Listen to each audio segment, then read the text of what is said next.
মিনাসান কনিচিওয়া। আজকে লেসন 18 অর্থাৎ এনথাইপ grammar class 18 নিয়ে আলোচনা করছি। রুল এর মধ্যে বলা হয়েছে dictionary form of verbs. Dictionary ফর্মটা হচ্ছে দৃশ্যকে বা ফসকে। এই দুটো ফর্মকেই বলা হয় ডিকশনারি। ডিকশনারি ফর্ম করতে আমাদের ভার্ব সম্পর্কে ফুল একটা ধারণা রাখতে হবে। এক নম্বর গ্রুপ ভার্বের ক্ষেত্রে আমরা জানি মাঝমধ্যে যেগুলো ই উচ্চারিত হয় সেগুলো হচ্ছে এক নাম্বার গ্রুপ ভার্ব। যেগুলো মাঝ বাদ দিয়ে এ উচ্চারিত হয় অর্থাৎ এ কলামের অক্ষরগুলো থাকবে। মেয়ে মাছ নিয়ে অর্থাৎ 2 নম্বর গ্রুপ ভার্ব। 3 নম্বর গ্রুপ ভার্বের ক্ষেত্রে আমরা জানি সে মাছ আর হচ্ছে ই মাছ রয়েছে। এখন এই দুটো অলরেডি লিখে রেখেছি এই কারণে এটা আমাদের মুখস্থ লাগবে। এখন আমরা যেটা দেখবো সেটা হচ্ছে এক নম্বর গ্রুপ ভার্বের পরিবর্তন কিভাবে করতে হয়। যদি আমরা মাছ বাদ দিই প্রত্যেকটা মাছ কি যাবে? বাদ যাবে। তাহলে এখন থাকছে কাকি। এই কি পরের অক্ষর দ্বারা পরিবর্তন হবে। এখানে যে ই কলাম থাকবে সব ও কলামে চলে যাবে। যেমন আমরা যদি পরিবর্তন করি কা, এরপর কি আছে কি, তাহলে দিব কু। এখানে মাছ বাদ দিয়ে মি আছে, তাহলে ইয়ো মু ও কলামে যাবে, তাই না? ইয়ো মু, তাহলে সু, আর এবার দিয়ে কু, তাহলে সু। আমরা এক নম্বর গ্রুপ ভার্বের ক্ষেত্রে পরিবর্তনটা বুঝতে পারলাম যে মাছ বাদ দিয়ে যে অক্ষরটা থাকবে সেটা ও কলামে যাবে। 2 নম্বর গ্রুপ ভার্বের ক্ষেত্রে মাছটা বাদ দিয়ে দিব, থাকবে কি মি তাবে এ। এটা আমরা লিখে নেই তা বে, এর সাথে কি দিয়ে দেব? একটা রো দিয়ে দেব, তাবে রো। তাহলে রো যুক্ত করতে হবে। কি যুক্ত করতে হবে? রো। তাহলে এখানে বলেন তো কি হবে? মিয়ে মাছ মিয়ে, তোমরা এ উচ্চারিত হচ্ছে, কি দিব? 2 নম্বর গ্রুপ ভার্বের পরিবর্তন রো দ্বারা করতে হবে। শুধু রো যুক্ত করে দিলেই হয়ে যাবে মিয়ে রো। আর 3 নম্বর গ্রুপের ক্ষেত্রে সীমাস কিমাস। এই ডিকশনারি ফর্ম করার পরে আমাদের অর্থের কি পরিবর্তন আসবে এটা আমাদের জানা দরকার, তাই না? যেমন কাকুমাস হচ্ছে লেখা, কাকু মানে লেখা। অর্থের কোনো পরিবর্তন থাকবে না, শুধুমাত্র পরিবর্তন হচ্ছে আরেকটা ফর্মে। এটা হচ্ছে ডিকশনারি ফর্মের শর্ট ফর্ম, তাই না? এটা কত বড় ছিল, কেটে ছোট করে দাও। এই হচ্ছে নাউন ভার্বের ডিকশনারি ফর্ম। কত গা দেখি মাস, এই গা দেখি মাস হচ্ছে দেখ করতে পারা। নাউনের সাথে সরাসরি গা দেখি মাস হবে। আর যদি ভার্ব আসে তাহলে এই ভার্বের ডিকশনারি ফর্ম করার পরে কত যুক্ত হয়ে গা দেখি মাস বসবে। কেমন? মিরাসান ওয়া নিহঙ্গো গা দেখি মাস। মিরাসান কি পারে? জাপানিজ ভাষা পারে। এখন এটা ছিল নাউন। এই নাউন হওয়ার কারণে এখানে আর প্রথম কথাটা যুক্ত হয়নি, শুধু গা দেখি মাস বসে গেছে। এরপর মিরাসান ওয়া নিহঙ্গো ও ইয়োমো কতটা দেখি মাস।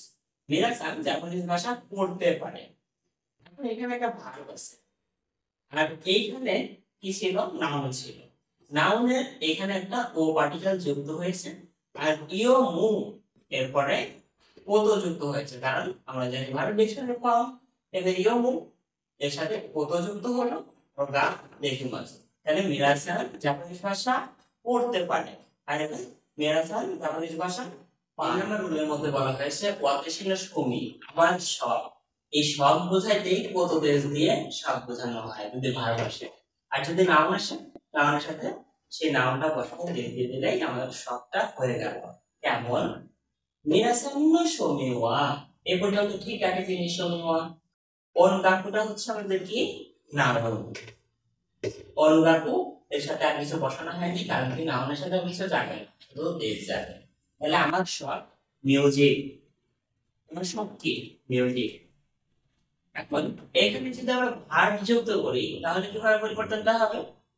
মিরাসান নো সুমিওয়া অন গাকু ও কিকু বলতেছে। আমরা জানি যে এটা কি ডিকশনারি ফর্ম। ডিকশনারি ফর্মের আগে যে নাউন আছে সে কি পায়, এটা ভার্বই, কারণ ভার্বের তো পরিবর্তন হয় না, ভার্বের সঙ্গে নাউন আসলে ও পার্টিকেল পায়, তাই না? অনগাকু ও কিকু পদদেশ, এখানে সব বোঝানো হয়েছে, এই জন্য পদদেশ দিয়ে ব্যবহার করা হয়েছে। তাহলে মিরাসের শখ কি অনগাকু ও গান শোনা, এইটা হচ্ছে মিরাসের শখ মিউজিক, আর মিরাসের শখ মিউজিক শোনা। এই হচ্ছে আমাদের পদদেশের গ্রামার। 4 নম্বর রুলের মধ্যে বলা হয়েছে আর ওয়ান ডিকশনারি ফর্ম নাউন ন কোয়ান্টিফায়ার টাইম পিরিয়ড এর সাথে কিছুই যাবে না, যাবে মাইনি তারপর ভার্ব টু। কেমন? নিহনে পুরুমাইনি নিহঙ্গ ও বেনকিউসু মাস্টার, এই পুরু আসছে মাইনি থাকার কারণে, তাই না? ভার্ব ডিকশনারি ফর্ম পুরু কোথা থেকে আসছে? কিমাস থেকে। কিমাসের বস্তুতে করলে ডিকশনারি ফর্ম করলে কিমাস পুরু। তাহলে জাপানে আসার পূর্বে নিহঙ্গ ও জাপানিজ ভাষা বেনকিউসু মাস্টার পড়ালেখা পড়েছিলাম, এটা ছিল ভার্বের পরিবর্তন মাইনি থাকার কারণে, তাই না? এখন নাউনের সাথে ন দিব তাহলেই হয়ে যাবে। যেমন সবজি, এটা হচ্ছে খাবার খাওয়া, সবজির সাথে নাউনে ন, তারপর মাইনি বসে গেছে তে ও আড়াই মাস, এই আড়াই মাস আরেকটা ভার্ব, তাই না? ভার্ব টু, এখানে বেনকিউসু মাস ভার্ব টু, ঠিক আছে না? তাহলে খাবারের পূর্বে ধ্রুব, সবজি থাকার কারণে নাউন থাকার কারণে পার্টিকেল বসছে, কেন? মাইনের আগে সবসময় বস্তুকে ব্যবহার করা হয় ভার্বে, নাউনের সাথে ন ব্যবহার করা হয়, আর টাইম পিরিয়ডের সাথে কিছুই থাকে। এখন টাইম পিরিয়ড যদি আমরা দেখি, ইসিনের মাইনি নিহনে কি মাসটা 1 বছর পূর্বে বা 1 বছর আগে জাপানে এসেছিল। তাহলে এখানে টাইম পিরিয়ড বোঝানোর জন্য এখানে আর কিছু বসানো হয়নি। তাহলে ভার্ব ডিকশনারির সাথে মাইনি, নাউনের সাথে ন, আর কোয়ান্টিফায়ারের সাথে কিছুই বসে না, শুধু মাইনি বসে যাবে।